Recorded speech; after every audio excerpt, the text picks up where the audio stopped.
Hello बच्चों, आप देख रहे हैं मास्टर माइंड ट्यूशन और आज की क्लास में आपका स्वागत है।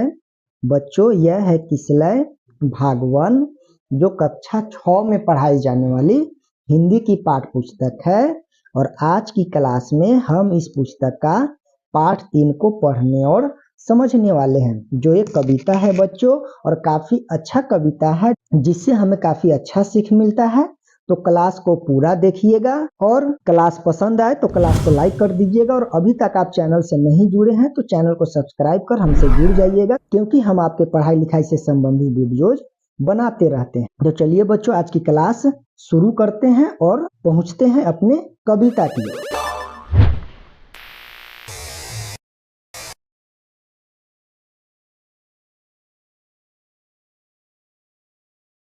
तो बच्चों, हम पहुंच गए आपके किसलय भाग 1 यानी क्लास 6 के जो हिंदी के पुस्तक है उसके पाठ 3 में, जिसे हम लोग आज पढ़ेंगे और समझेंगे। पाठ का नाम है बच्चों चिड़िया, जो एक कविता है और इस कविता के लेखक हैं श्री आरसी प्रसाद सिंह जी। और यह कविता चिड़िया से संबंधित है, यानी कि पक्षी जो साधारण चहचहाती है, लेकिन उसके गीत में एक बहुत बड़ा संदेश छुपा होता है। उस संदेश को इस कविता में बताने का प्रयास किया गया है। यह पाठ बच्चों हम मानव को आपसी सहयोग, प्रेम और स्वतंत्रता का संदेश प्रदान करती है। तो इस कविता को बच्चों हम पंक्ति बाई पंक्ति पढ़ रहे हैं और आपको समझाने का प्रयास करेंगे। पीपल की ऊंची डाली पर बैठी चिड़िया गाती है, तुम्हें ज्ञात अपनी बोली में क्या संदेश सुनाती है।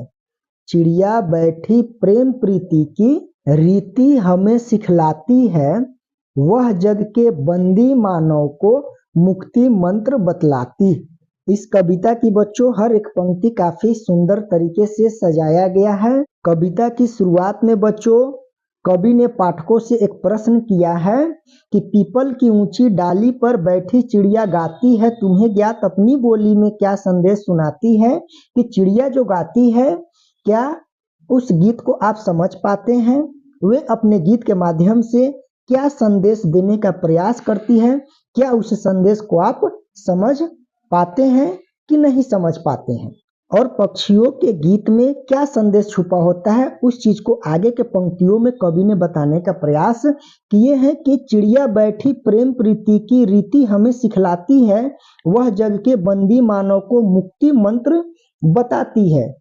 यानी चिड़िया और उसके साथी गण अपने गीत के माध्यम से जग के यानी संसार के बंदी मानव की जो मानव लालच, द्वेष आदि में फंस गए हैं, उनको मुक्ति का मार्ग बताते हैं, यानी कि उससे छुटकारा होने का मार्ग बताती है।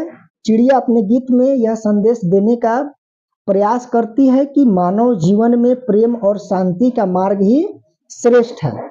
जिस प्रकार से पक्षी स्वतंत्र है, उनमें लोभ लालच का कोई बंधन नहीं है, लेकिन लोभ लालच के बंधन में जकड़े हुए मानव को चिड़िया अपने गीत के माध्यम से इससे छुटकारा पाने का रास्ता इस कविता में बताने का प्रयास कर रही है। ठीक है, आगे कविता को समझने के लिए हम आगे बढ़ते हैं और आगे के पंक्तियों में जानते हैं कि चिड़िया और क्या क्या चीज हमें अपने गीत के माध्यम से बताने का प्रयास कर रही है।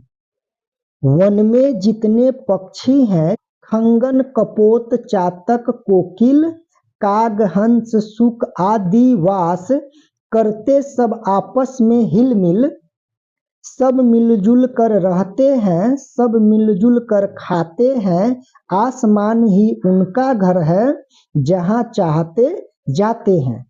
इन पंक्तियों में बच्चों कवि ने पक्षियों के जीवन को, उनके रहने के तौर तरीकों को काफी सुंदर तरीके से वर्णन किए हैं। वन में जितने पक्षी हैं, यानी कि जितने भी पक्षी रहते हैं, खंगन एक प्रकार का छोटा सुंदर सा पक्षी होता है, कपोत मीन्स कबूतर होता है, चातक मीन्स बच्चों होता है सारंग, कोकिल मतलब कोयल होता है, काक मने बच्चों कौवा होता है, हंस मतलब हंस होता ही है, सुक मतलब तोता होता है। ये सभी पक्षी क्या है, आपस में हिल मिलकर रहते हैं, कि आपस में सहयोग की भावना से जीते हैं। इन सब पक्षियों के नाम बच्चों संस्कृत सब भाषा से लिया गया है। जब आप संस्कृत पढ़ते होइएगा तो इन सभी का नाम आप लोग अपने पुस्तक में जरूर देखे होइएगा, ठीक है। तो कविता आगे के पंक्तियों में यह भाव प्रकट कर रहा है कि सब मिलजुल कर रहते हैं, सब मिलजुल कर खाते हैं, आसमान ही उनका घर है जहां चाहते जाते हैं। यानी कि पक्षी आपस में मिलजुल कर रहते हैं, मिलजुल कर खाते हैं और पूरा आसमान क्या है, उनका घर है। उनका कोई एक निश्चित आवास नहीं है, वे स्वतंत्र है, जिधर उनका इच्छा होता उधर उड़ते हैं जाते हैं। यानी कि वे सभी बंधनों से मुक्त है। यानी उनके अंदर मनुष्यों की भांति लालसा, द्वेष, छल, कपट यह सब नहीं है। यह बताने का प्रयास इन पंक्तियों में कवि महोदय ने किया है। चलिए, यहाँ तो हमने समझा कि पक्षियों का रहन सहन कैसे होता है और इस रहन सहन के माध्यम से वे क्या संदेश देने का प्रयास कर रहे हैं, उसको जानने के लिए हम लोग बच्चों आगे बढ़ते हैं और उसको जानते हैं। कविता बच्चों छोटा सा है लेकिन काफी इसका अर्थ विस्तार है। लास्ट में हम इसके विषय में चर्चा भी करेंगे। फिलहाल हम लोग इसको लाइन बाई लाइन पढ़ लेते हैं। तो क्लास अगर पसंद आए तो क्लास को लाइक जरूर कर दीजिएगा। चलिए हम लोग आगे बढ़ते हैं। उनके मन में लोभ नहीं है, पाप नहीं, परवाह नहीं, जग का सारा माल हड़प कर जीने की भी चाह नहीं। देखिए बच्चों कितना सुंदर यहाँ पर वर्णन किया गया है। पहले हम आगे के पंक्तियों को पढ़ लेते हैं, तब इस पर हम लोग बातचीत करेंगे। जो मिलता है अपने श्रम से, मेहनत से, उतना भर ले लेते हैं, बच जाता है तो औरों के हित उसे छोड़वे देते हैं। इन पंक्तियों के माध्यम से भी बच्चों मानव और पक्षियों के जीवन की शानदार तुलना की गई है। जैसे उनके मन में लोभ नहीं, पाप नहीं, परवाह नहीं, जग का सारा माल हड़प कर जीने की भी चाह नहीं। यानी पक्षियों के विषय में कवि महोदय ने एक और बात उनके रहन सहन से संबंधित बताई है कि उनके मन में लोभ नहीं है, किसके जैसा, मानव जैसा। पाप नहीं है, किसके जैसा, मानव जैसा। परवाह नहीं, यानी कि वह स्वतंत्र है, जग का सारा माल हड़प कर जीने की भी चाह नहीं।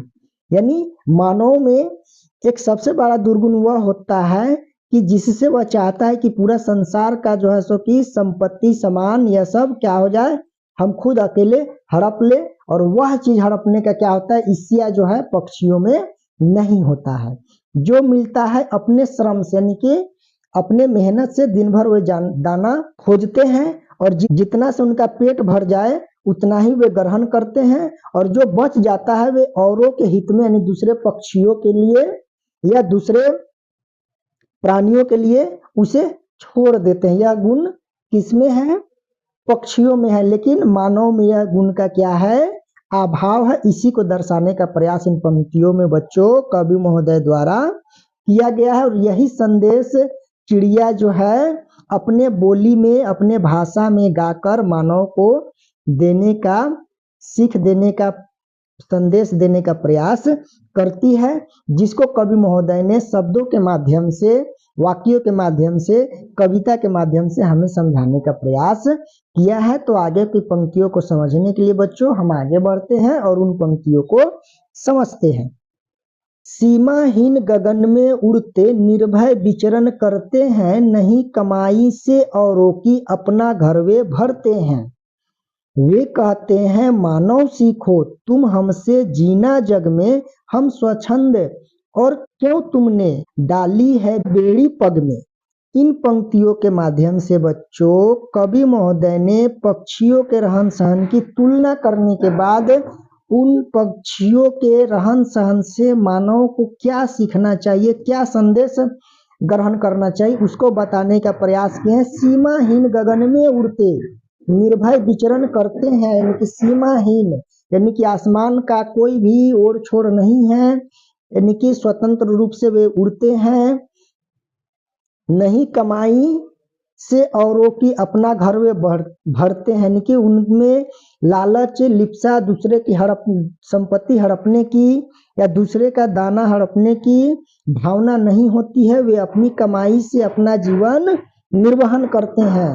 वे कहते हैं मानव सीखो, यानी कि इन सब क्रियाकलापों से वे मानव को संदेश देती है कि कहते हैं मानव सीखो तुम हमसे जीना जग में मानव को किस प्रकार से जीना चाहिए, इसका सबसे सुंदर संदेश चिड़ियों के रहन सहन से हमें सीखना चाहिए। हम स्वच्छंद और क्यों तुमने डाली है बेड़ी पग में, माने पैरों में, पग मीन्स पैर होता है बच्चों, यानी कि चिड़िया मानव से यह कहती है कि हमारे रहन सहन से, हमारे जीवन जीने के ढंग से मानो तुम जीना सीख लो।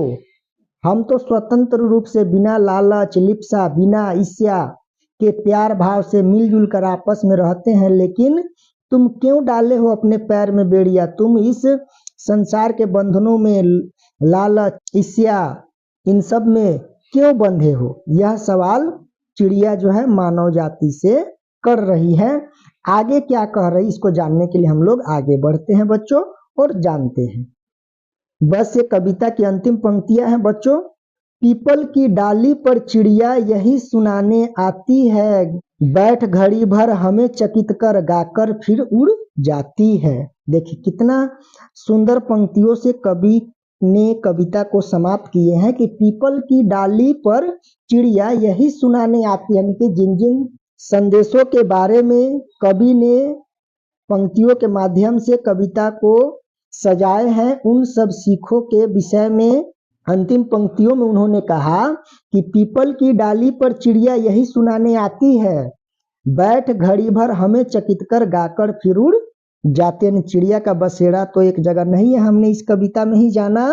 तो चिड़िया आती है, डाली पर बैठती है, वे हमें अपनी भाषा में अपना संदेश सुनाती है, हम उस संदेश को सुनते हैं सोचते हैं, लेकिन पल भर में वह संदेश सुनाकर फिर से वह उड़ जाती है। ठीक है, और यहाँ पर कविता जो है समाप्त हो जा रही है आपकी। आरसी प्रसाद सिंह जी ने इस कविता को लिखा है। हम लोगों ने भी आरसी प्रसाद सिंह जी का कई कविताओं को पढ़ा है और हमारे समय के भी सिलेबस में यह कविता को दिया गया था। और भी बहुत सारे किताब है अलग अलग प्रकाशन में जिनमें भी इस कविता को दिया जाता है। चूंकि यह कविता काफी अच्छा है और हर बच्चे को हर मानव को एक अच्छा सीख प्रदान करती है, तो इस कविता को आप लोग याद कर लीजिएगा। और यह कविता हम मानव को जीने का सही ढंग हमें बताती है। कवि ने इस कविता के माध्यम से हमें यह बताने का प्रयास किए हैं कि पक्षी जहाँ भी रहते हैं वहाँ छोटी सी खुशहाल दुनिया बसा लेते हैं, अपने मेहनत करके दाना चुगते हैं, मिलजुल कर रहते हैं, स्वतंत्र रहते हैं, बिना रोक टोक उड़ते हैं, आते हैं जाते हैं, उनमें किसी प्रकार का लोभ लालच यह सब का बंधन नहीं है। इसी प्रकार से हम मानव को भी चिड़िया के गीत से, उनके चहचहाहट से सीख लेना चाहिए और अपने जीवन को आजाद बनाना चाहिए। हमें भौतिक सुख लोभ लालच ये सब बंधन से मुक्त रहना चाहिए पक्षियों की तरह। इस प्रकार का सुंदर संदेश चिड़िया अपनी चहचहाहट से यानी अपने गीत के माध्यम से हम मानव को प्रदान करती है, फिर वह उड़ जाती है। काफी अच्छा कविता है बच्चों। कविता अगर अच्छा लगा आपको और क्लास अगर पसंद आया तो लाइक जरूर कीजिएगा, और अभी तक चैनल से आप नहीं जुड़े हैं तो चैनल को सब्सक्राइब कर हमसे जुड़ जाइएगा। वीडियो पर आपको 1 क्लास से लेकर 8 क्लास तक के बच्चों के सभी विषयों का क्लास देने का प्रयास किया जा रहा है। इस आपके 6 क्लास के हिंदी का भी पाठ 1 और पाठ 2 का वीडियो यानी क्लास हमने बना दिया है, तो उस वीडियो को भी आप जाकर जरूर देख लीजिएगा। और अगर आप दूसरे क्लासों में पढ़ते हैं तो भी आपसे संबंधित बहुत सारे क्लास अपलोड है चैनल पर, तो उन सभी को भी आप देखिएगा। हम लोग आगे बढ़ते हैं और देखते हैं इसमें क्या दिया। कुछ शब्दार्थ को हम लोग देख लेते हैं। शब्दार्थ में है बच्चों कपोत मीन्स कबूतर, सुख माने तोता, काक माने कौआ, स्वच्छंद माने स्वतंत्र, विचरण माने घूमना फिरना, कोकिल माने कोयल, चातक मीन्स पपीहा, वास मीन्स रहना, आवास या निवास को वास कहते हैं। ठीक है, बेड़ी माने जंजीर होता है, पग माने पैर होता है। तो इन सब चीजों के बारे में आपको कविता को समझाने के समय बता ही दिया हूँ। आशा करता हूँ कि मेरे द्वारा समझाई गई कविता आपको समझ में आई होगी। आपने इस कविता से और मेरे क्लास से जरूर कुछ सीखा होगा। तो मिलते हैं बच्चों आपसे अगले क्लास में। तब तक के लिए जय हिंद। आप अपना ख्याल रखें और मन लगाकर पढ़ें।